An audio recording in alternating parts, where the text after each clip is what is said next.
பழம் தின்னும் கிளியும் பிணம் தின்னும் கழுகும் பறவை இனந்தாங்க.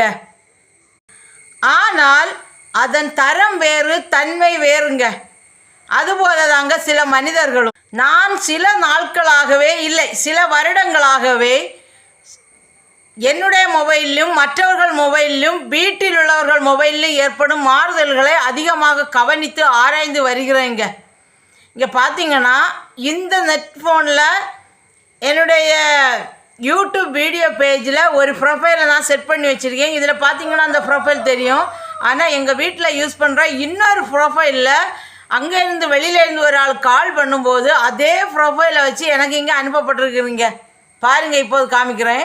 இதுதாங்க என்னுடைய யூடியூப் ப்ரொஃபைலும் என்னுடைய யூடியூப் சேனல் ப்ரொஃபைலும் ப்ளஸ் ஒய்டி கூகுளில் இருக்க ப்ரொஃபைலுங்க. இந்த ப்ரொஃபைல் தாங்க. ஆனால் இன்னொரு டெலிஃபோன், வீட்டில் உள்ள இன்னொரு டெலிஃபோனுக்கு இன்னொரு நம்பர்லேருந்து, அதுவும் இந்த நம்பர் கூட கிடையாதுங்க, சேவ் பண்ணலை. இன்னொரு நம்பர்லேருந்து வந்த மொபைலில் அதே இதில் உள்ள ப்ரொஃபைலில் அங்கே சேஞ்ச் ஆகி வந்துடுங்க. இதுலேருந்து ஏதாவது உங்களுக்கு புரியுதாங்க?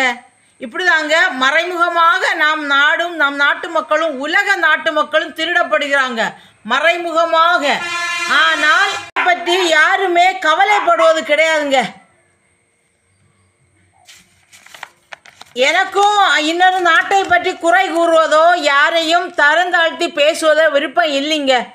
உறவுகள் சிதறும் என்பதற்காக இதுவரை உண்மையை உடைக்காமல் இருந்தேங்க.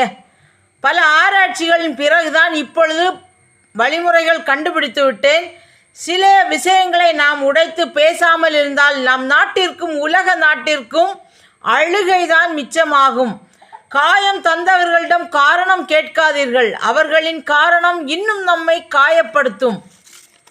இது அந்த கூகுள் நிறுவனத்துக்கு தெரியாமலே இருக்குங்க. அதுக்காக தான் ஷேர் பண்ணுங்கன்னு சொன்னேன்.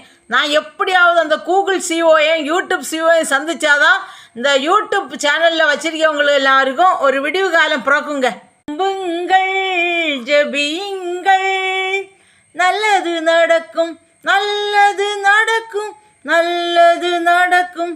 நம்புங்கள், ஜெபியுங்கள், நல்லது நடக்கும், நாட்டுக்கு நல்லது நடக்கும். ஷேர் பண்ணுங்க, சொன்னா கேளுங்க. இந்த ஃபோனில் இருக்க ப்ரொஃபைலை இன்னொரு ஃபோன் வழியாக பயன்படுத்தி அங்கேருந்து கால் வருதுன்னு சொன்னால் எவ்வளவு பெரிய தெனாவட்டு இந்த சீனாய் பயில்களுக்கு. இந்த சீனாய் பயில்வா ஜிமெயில் ஐடியோடு தரானோ. அதனால இந்த அமெரிக்கா கூகுள் நிறுவனத்துலேருந்து நம்மளை வேலையிலேருந்து எல்லாம் பிரித்து விட்டாங்க கொரோனா நேரத்தில்.